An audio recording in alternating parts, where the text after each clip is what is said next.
Israel ने Gaza के ऊपर ग्राउंड ऑफेंसिव लॉन्च कर दिया है। यूएन कमीशन ने इसे जेनोसाइड तक बताया है। क्या ये कॉन्फ्लिक्ट अब और ज्यादा डेंजरस फेज में एंटर कर रहे हैं? तो दोस्तों, इजराइल ने गाजा सिटी पर ग्राउंड इंकर्शन लॉन्च कर दिए हैं। मतलब लड़ाई अब सिर्फ एयर स्ट्राइक्स तक लिमिटेड नहीं है, क्योंकि इजरायली ट्रूप्स ग्राउंड पर ऑपरेट कर रहे हैं। ये स्टेप तब आता है जब international community including UN continuous cease fire और ह्यूमैनिटेरियन पॉज की डिमांड कर रहे हैं। यूएन की एक रिपोर्ट के हिसाब से भी इसराइल के एक्शंस जेनोसाइड के बराबर हैं। गाजा में सिचुएशन और ज्यादा क्रिटिकल होती जा रही है। 10% के आसपास पॉपुलेशन या तो इंजर्ड है या फिर मारी जा चुकी है। हॉस्पिटल्स कोलैप्स की एज पर हैं और फूड और वाटर शॉर्टेज की सीवियर क्राइसिस है। इसराइल का कहना है कि इस सब का ऑब्जेक्टिव हमास के मिलिट्री इंफ्रास्ट्रक्चर को डिस्ट्रॉय करना, इजरायली हॉस्टेजेस को रिलीज कराना और गाजा के फ्यूचर गवर्नेंस को रीशेप करना है।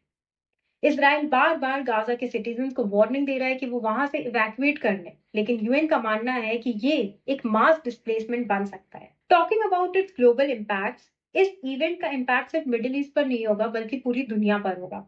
अरब कंट्रीज और ईरान में एंगर बढ़ रहा है।